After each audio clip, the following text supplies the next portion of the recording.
Tonight, a plea for information about a phone call which could help police finally solve the murder of Whyalla man Peter Seaford.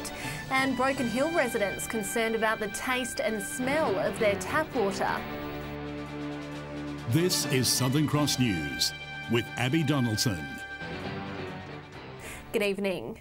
There's been a major development in the mystery surrounding the 1989 murder of Whyalla man Peter Seaford. Police say they're looking to speak with a person who passed on information to Crime Stoppers in 2006. John Hunt has more. The murder of Peter Seaford 30 years ago has captivated the Whyalla community, with the case yet to be solved. And someone in the community may hold the key, with police urging a person who passed on information via a phone call to come forward.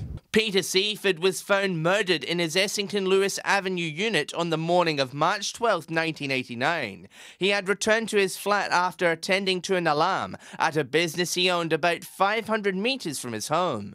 Earlier this year, major crime had returned to Whyalla to pursue new lines of investigation as part of a review into cold cases. Detectives are now looking to speak to the person who gave information via a third party in 2006. Rang a random phone number and provided information to the caller that rang Crime Stoppers and asked that person to ring the police. Police have issued a fresh appeal to the person who instigated the phone call and say it's become a critical part of their inquiries. Contact us because the information that was provided back in 2006 is actually quite central to the current investigations. A $200,000 reward is available for information that leads to a conviction.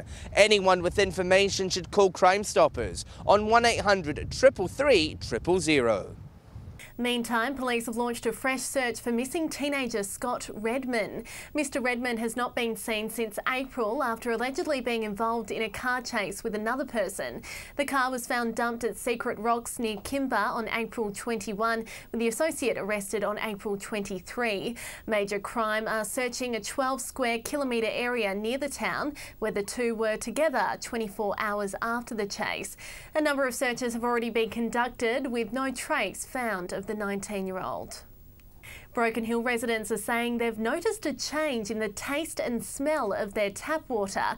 Many are now switching to bottled water, but the local provider says it's still safe to drink from the tap.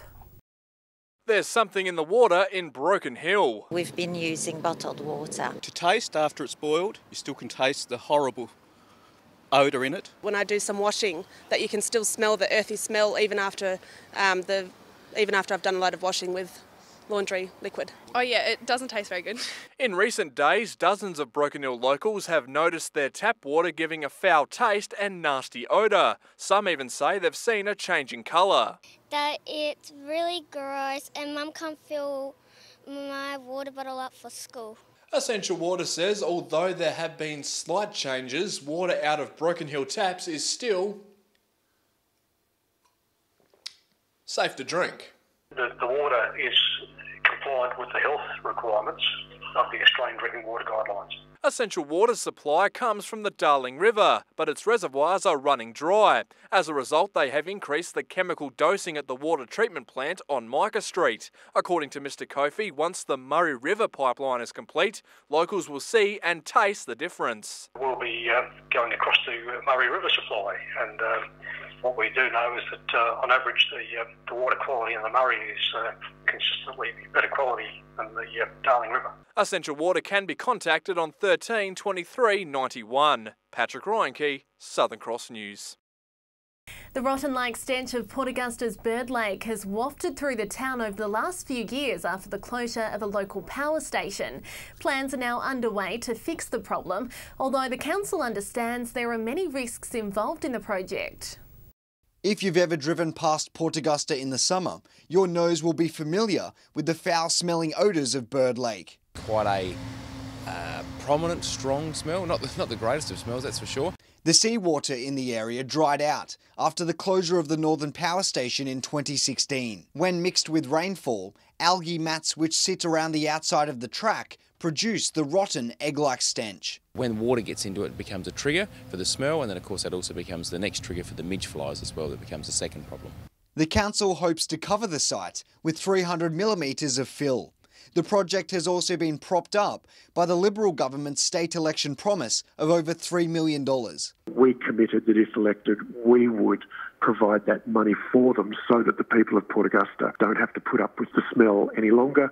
Although council is weighing up fixing the problem or not, they know they need to solve this smelly issue, but there's also future risks associated with undertaking the project. One concern is that the pungent algal mats will stay active for years to come. Not even the scientists know whether those algal mats will stay alive for 1 year, 10 years, 100 years. The other worry surrounds revegetation on the site and whether a lack of plant growth could fuel the same dust events that occurred just hundreds of metres up the road. We've seen the last couple of years what's actually happened with Flinders Power on the power station site. It's probable what's actually occurred there could happen again. A decision on whether to remediate the site and fix the smelly dilemma will be made in the coming weeks. I would say this would be undoubtedly one of the biggest decisions of council. Garth Burley, Southern Cross News. Hopefully it can be fixed soon. Well, there's another 3-horse race in the Spencer Gulf region for the top job of mayor. With Bruce Green stepping down after 8 years in Port Lincoln, the new candidates have been busy pitching their campaigns. Port Lincoln's council election is heating up with 3 new faces putting their hat in the ring for mayor. With Bruce Green not electing to go for a 3rd term, Diana Mislov, Jim Papazoglov and Brad Flaherty have set their eyes on the job. Having already had a seat on the council table, Diana for 4 years and Jim for the last 16 years each believe they've got the experience to take the next step. I think that I've proved myself on council. I've learned a lot from Mayor Bruce Green and the way he manages the meetings, and I think I can bring that same professionalism to the table. That experience will put me in good stead to represent the community even more and be the ambassador, the salesperson, the conduit for the community. While Brad hasn't served on council, he's been heavily involved in various active roles behind the scenes. I've worked very, very closely with local government on the whole of the peninsula, and most particularly with some local councils in the last 5 years where I've done some management work for them. The 3 have been campaigning across town, promoting how they'll represent Port Lincoln. Diana with a focus on minority groups and the environment, Jim to protect the region's railways and avoiding privatisation, and Brad to bring his government experience to boost business. Really encourage everyone to have a say in how their city is going to be formed for the future. Casey Trelaw, Southern Cross News. Country Arts SA has found a controversial sketch on one of their building walls in Port Pirie. A Rolf Harris drawing dating back to the mid-1980s started to stir debate online, which led to the immediate removal of the artwork. The surfacing of a Rolf Harris original at the Port Pirie's Northern Festival Theatre has stirred up debate. The sketches have remained out of public view for a number of years and have only just been brought to the attention of Country Arts SA. I've asked that it be painted over as soon as possible, hopefully by the end of the day, if not tomorrow, and we will look to have other artists coming through the Arts Centre fill that space more appropriately. A similar case has occurred in the Victorian town of Warrnambool, where the Lighthouse Theatre discovered a Rolf Harris landscape painting in their loading bay. Walkley-nominated writer and activist Carol Altman was at the forefront of the debate. We now recognise the damage that sexual abuse does to both children and adults. We are now living in that time. We can't pretend to be ignorant of that anymore, like we were in the past. Country SA have said they will now look to other venues across the state to ensure that any Rolf Harris pieces which have been forgotten will now be removed. The removal has been seen as a necessary step of ensuring an individual will be remembered for his crimes and not glorified for his art. Dominic Beaton, Southern Cross News.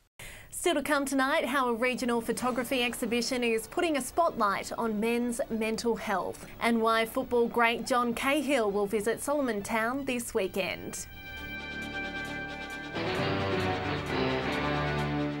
Hello again. Boss Resources is looking to bring a uranium mine near Broken Hill back into production. Their Honeymoon mine was placed into care and maintenance more than 4 years ago, but a restart strategy is in the works. Bringing a mine back online. Late last week, Boss Resources announced it was selling its stake in 2 gold projects in West Africa. Our focus as a company now is 100% on uranium. Following the sale, Boss's focus is now on restarting its Honeymoon uranium mine, 80 k's west of Broken Hill. The project has been in maintenance mode while de-risk work was carried out on site. The company is now waiting for an increase in the uranium price before they commit expenditure. We believe it's going to rise, and it is rising, but that's the key benchmark for us. The money from selling its African assets will go toward making Honeymoon production ready. Once it is, Mr. Crabe says Broken Hill will benefit. All our servicing of, say, vehicles and our support on the power lines, basically a lot of your construction consulting support currently is from Broken Hill. We look forward to working more closely with Broken Hill as the project progresses. Boss Resources hopes the restart will begin to take shape in about 9 months. Once the refurbishment's completed, its nameplate capacity is about £880,000 per annum. But to be a real competitor in this market, we would like to increase our production profile up to £3.3 million. Patrick Ryanke, Southern Cross News.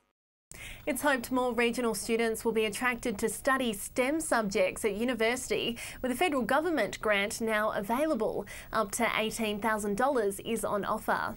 Science, technology and maths are going to drive the future of South Australia. From the wireless steelworks upgrade through to the new subs project, the state is going to need an influx of graduates from these courses. $24 million in scholarships are now available to encourage regional students to pursue a career. We have this, high demand for people with those hard skills, whether they be statisticians, whether they be engineers, metallurgists. Students can apply for up to $18,000 in funding to help support their studies at uni or through vocational training. Furthermore, those wanting to study at regional unis like Whyalla are still eligible. We want kids that are high school to look at this opportunity now and say, well, actually, if I do those STEM subjects, I've got a good chance of getting one of these scholarships. And with country areas at the heart of new developments, Mr. Ramsey says he hopes those successful applicants will eventually return to lead the projects. We need people in the hard sciences who've got experience of living in the country, so we've got a better chance of bringing them back to those jobs that exist here already. Applications close December 14. John Hunt, Southern Cross News. The Rotary Men's Wellness Campaign has been putting a spotlight on mental health. Touring towns across the region, the spectacular photography exhibition has made its final stop in Port Lincoln. It was an emotional night for those who worked so hard to bring this eye-opening exhibition to life.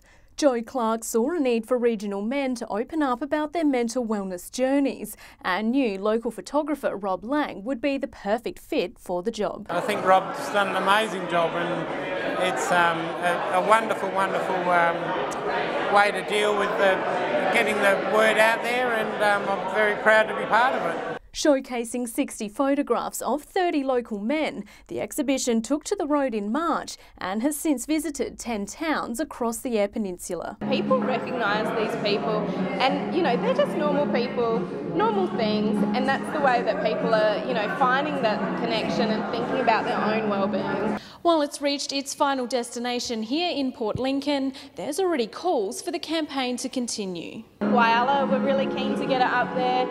Also, we had Flinders Uni show some interest as well, which is exciting. With photographer Rob Lang hoping the concept can reach a national scale. We're only a small region in Australia. This has to be a national issue. So absolutely it's well needed, and I'd love to see other people steal the same idea and take it and run with it. The exhibition will remain on display in the Nautilus Arts Centre for the next 2 weeks. Casey Trelaw, Southern Cross News. A Port Pirie relay team have made a powerful ally in their fight against cancer. Football great John Cahill will be visiting Solomon Town in an effort to raise money for the group. The Cancer Busters have been training hard to raise money for their 2019 Relay for Life, and the group were even able to score a football great to guest speak for their great cause. I met him through Australia Day, because I'm on the Australia Day committee. I rang him up and asked would he come down and do this for us, and he's doing it for free. Solomon Town will be the envy of Port Pirie's football clubs, hosting John Cahill, the Port Power great, at 6:30 on Saturday. Most of the Cancer Busters team have been affected by cancer in some way, with Cahill putting his hand up to endorse the team at this weekend's event. The former Sandfeld champ will be talking about the rise of Port Power in the AFL, a speech which will hopefully still gather interest from the town's avid Crows fans. Just a guest speaker, so I'll perhaps tell you how footy started off with me. Some highlights that have happened, with a lot of the players coming into Port Power in 96, 97 when we first entered the AFL. And it's all for a good cause. Cancer Busters have already raised $600. If you would like to support them, visit their Facebook page, Relay for Life Cancer Busters. Relay for Life Port Pirie will be held on March 30 and 31 next year. Dominic Beaton, Southern Cross News. Oh, let's get behind them. Well, stay with us after the break. I'll have your local weather details, and it's going to be a gorgeous sunny end to the week, and it's warming up too. That's next. Welcome back. Well, there was a shower here and there for most centres today. It was fine in Port Augusta, 19 the top. Broken Hill saw a max of 25 and Whyalla reached just 13 degrees. On the satellite, thick cloud over the central and eastern parts of SA with a low and trough is generating some rain, heavy in parts and thunderstorms, but that's mainly over central parts. Skies are clearer in the west of the state. On the waters for your Wednesday, southerly winds up to 20 knots, seas at 2 metres, and sunrise is at 6:46 and sunset is around 7:30 tomorrow night. Don't you just love daylight savings? And skies will clear for a lovely spring day in most centres tomorrow. Port Augusta, Woodna and Port Pirie all heading for a top of 21 degrees. Port Lincoln cloudy and 16. And it's looking like a sunny outlook for the rest of the week here. Port Lincoln, nothing but sunshine on Thursday and Friday and warming up to 23 degrees by Saturday. Cleve, 26 the top for Friday and 29 for Saturday. Even warmer in Woodna with the dial rising to 31 degrees by the weekend.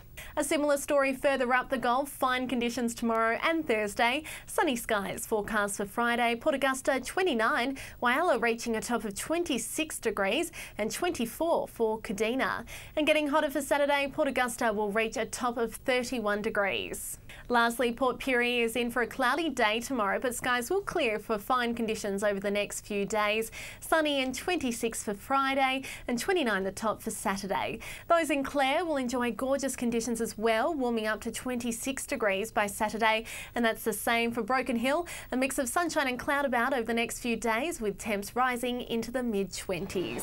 So some gorgeous springtime conditions in store indeed. And that's all from the team this Tuesday. Thanks for joining us. Good night.